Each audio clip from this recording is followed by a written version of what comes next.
বিগত 5 বছর। হ্যাঁ,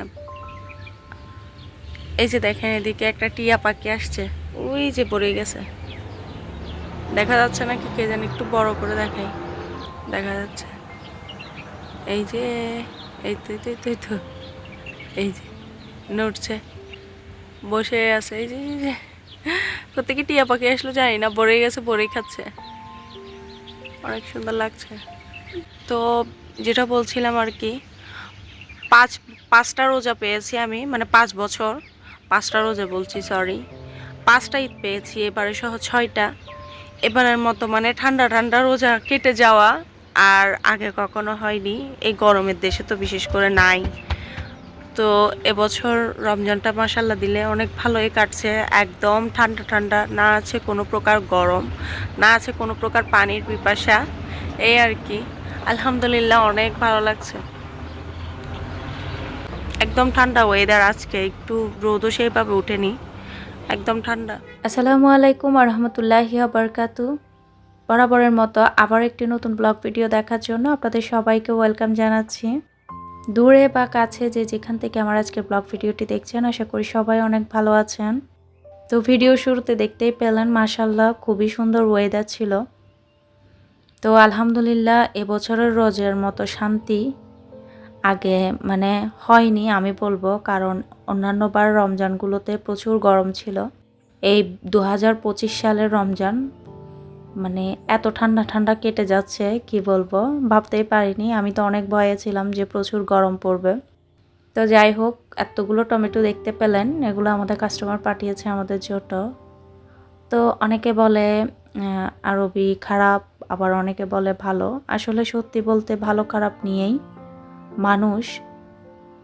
তো আমি প্রায় সময় দেখি আমাদের অনেক কাস্টমাররা আছেন যারা অসম্ভব ভালো, খারাপ খুবই কম মানুষ দেখেছি, দেখিনি সেটা বলবো না, আছে সব দেশেই, কিন্তু ভালো খারাপ নিয়েই মানুষ, কথা হচ্ছে এটাই।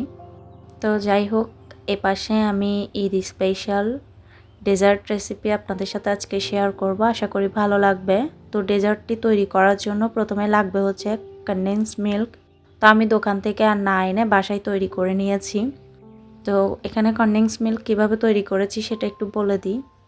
এখানে নিয়েছি হচ্ছে 1 কাপ পাউডার মিল্ক, সাথে 1 কাপ চিনি, তার সাথে হাফ টেবিল স্পুনের চাইতে আরও একটু কম দিয়েছি কর্নফ্লাওয়ার, 2 চিমটি দিয়েছি হচ্ছে বেকিং সোডা। তো এরপরে 1 কাপ আরও হাফ কাপ পানি দিয়ে আমি ভালো করে মিক্স করে নিয়েছি। তারপর বসিয়ে দিলাম চুলাতে, দেখতেই পাচ্ছেন। আর এখন সুন্দর করে নেড়ে চেড়ে জাস্ট কুক করে নিব ঠিক হয়ে আসা পর্যন্ত। তো কর্নফ্লাওয়ার পরিমাণ কিন্তু বেশি দেওয়া যাবে না, হাফ টেবিল চামচের চাইতেও আমি একটু কম দিয়েছি, দেখতেই পেয়েছেন। তো এভাবে নাড়াচাড়া করলে, নাড়াচাড়া করতে করতে এটা দেখবেন ঠিক হয়ে আসবে। এরপরে নামিয়ে নিলেই তৈরি হয়ে যাবে কনডেন্স মিল্ক। তো দেখেন কত সহজে কনডেন্স মিল্কটা আমি বাসায় তৈরি করে নিয়েছি। আর আমার টোটাল 2 কাপ কনডেন্স মিল্ক হয়েছে, যে পরিমাণে তৈরি করেছি তার থেকে আর কি। তো এই যে দেখেন একদম দোকানে কনডেন্স মিল্কের কালারও এসেছে, দেখতেও কিন্তু পুরোপুরি মনে হচ্ছে যে দোকানে কনডেন্স মিল্ক। দোকান থেকে কিনতে গেলে কিন্তু এভাবে পোষায় না, তো সেই ক্ষেত্রে আমি মনে করি বাসায় এভাবে তৈরি করে নিলে অনেক বেস্ট। তো এই তো এগুলো আপনারা ফ্রিজে রেখে দিলে 1 সপ্তাহ মতন খেতে পারবেন। তা আমি যেহেতু ডেজার্ট তৈরি করব, তো সেজন্য তৈরি করে নিলাম আর কি। আর দোকান থেকে কিনে আনতে গেলে কিন্তু এতগুলো কনডেন্স মিল্ক কখনোই পাওয়া যাবে না, তো সেই হিসেবে আমি মনে করি বাসায় তৈরি করে নিলে অনেক বেটার। তো এই তো এখানে আমি দই দিয়ে তৈরি করব ডেজার্টটা। তো সেজন্য এখানে আমি নিয়ে নিয়েছি গ্রিক ইয়োগার্ট। তো আপনারা চাইলে দইকে পানি ঝরিয়ে নিতে পারেন, নর্মাল টক দইকে আর কি। তো টক দইয়ের পানিটা ঝরে গেলে সেটা কিন্তু গ্রিক ইয়োগার্ট হয়ে যায়। তো আপনারা যদি তৈরি করেন তাহলে বাসায় টক দই তৈরি করে পানিটা স্ট্রেনারে ছেঁকে নিয়ে তারপরে তৈরি করে নিতে পারেন এই রেসিপি। তা না হলে দোকানে যে মিষ্টি দইগুলো কিনে নিয়ে আসেন সেখান থেকে টক দই কিনে এনে এভাবে তৈরি করতে পারেন। আর টক দই না হলে মিষ্টি দই দিয়েও কিন্তু তৈরি করে নিতে পারবেন। তাই তো আমি এখানে কনডেন্স মিল্ক দিয়ে দিয়েছি দইয়ের সাথে। আর আপনারা যদি কনডেন্স মিল্ক ছাড়া তৈরি করতে চান তাহলে চাইলে পাউডার মিল্ক আর হচ্ছে পাউডার সুগার দিয়ে তৈরি করে নিতে পারেন। আর দইটা অবশ্যই কিন্তু পানি ঝরিয়েই নিতে হবে, তা না হলে এটা কিন্তু হবে না। স্ট্যান্ডারে কিছুক্ষণ রাখলে 30 মিনিট মতো পানিটা ঝরে যায়।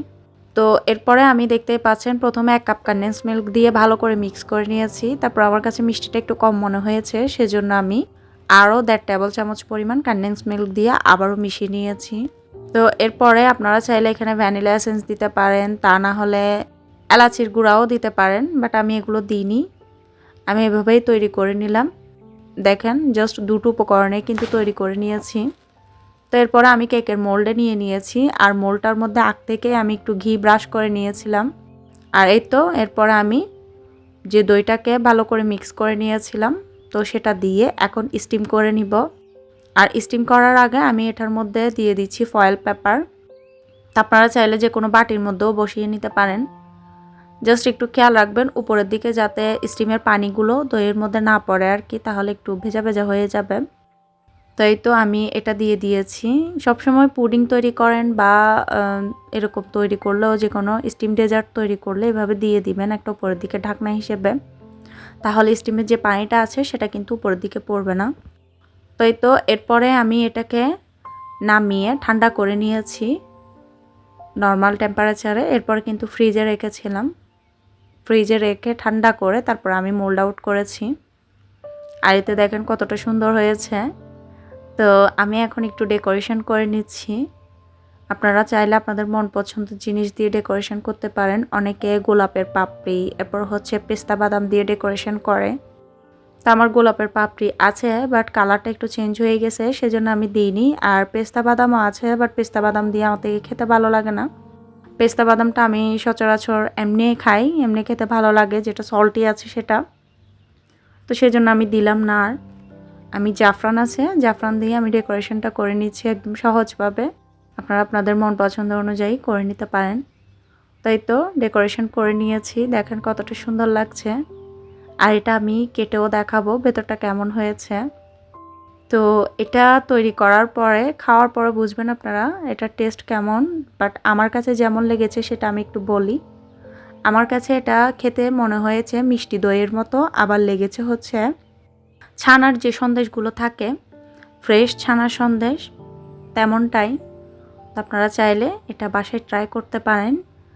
অনেক তো দই খেয়েছেন, অনেক রকমের অনেক কিছু খেয়েছেন, একবার এই দই পুডিংটা বানিয়ে চাইলে ট্রাই করতে পারেন, যেহেতু সামনে ঈদ আসছে।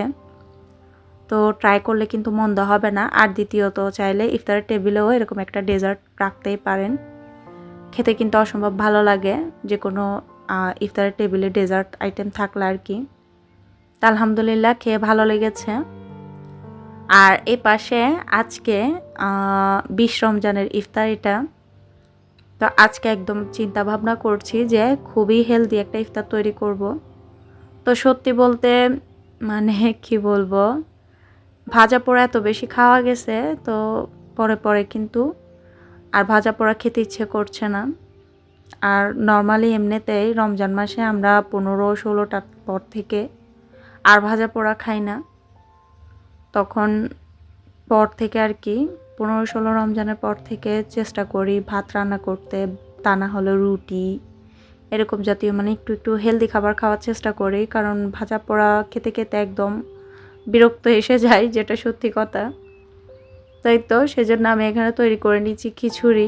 আর এই খিচুড়িটা খুবই মজা হয়েছে অন্যান্য খিচুড়ির চাইতেও। তো এক এক খিচুড়ি কিন্তু টেস্ট এক এক রকমের আসে, আপনি যেভাবে রান্না করবেন সেভাবেই কিন্তু টেস্ট পাবেন, কথা হচ্ছে সেটাই। তো এই খিচুড়িটা খেতে অনেক বেশি ভালো লেগেছে, সেই জন্য ভাবলাম আপনাদের সাথে শেয়ার করি। আর দেখতেই পাচ্ছেন খুবই ইজিভাবে সিম্পলভাবে আমি রান্না করছি।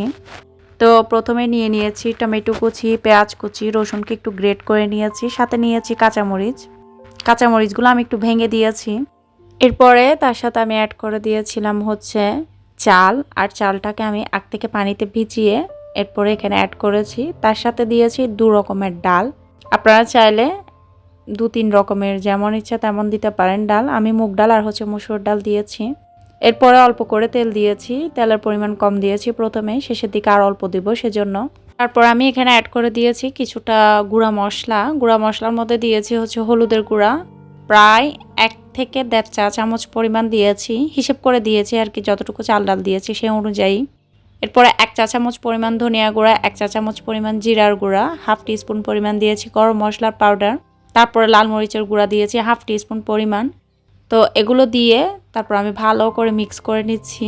আর আপনারা লবণটা আগে দিয়ে দিবেন, বাট আমি লবণটা শেষের দিকে দিয়েছি মিক্স করার পরে, ভুলে গিয়েছিলাম সেজন্য। তো এরপরে আমি সেখানে অ্যাড করে দিয়েছিলাম 1 প্যাকেট সাদা ম্যাজিক মশলা। তো এটা দিলে কিন্তু খেতে ভালো লাগে, আপনারা চাইলে দিতে পারেন, না চাইলে স্কিপ করতে পারেন। আর মিক্স করে নিয়েছি ভালো করে। মিক্স করার পরে আমি এখানে অ্যাড করে দিব হচ্ছে গরম পানি।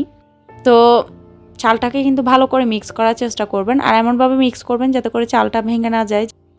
তো এই তো এরপরে আমি সুন্দর করে মিক্স করে গরম পানি দিয়ে দিয়েছি, চাল আর ডাল মিলিয়ে ডাবল পরিমাণের।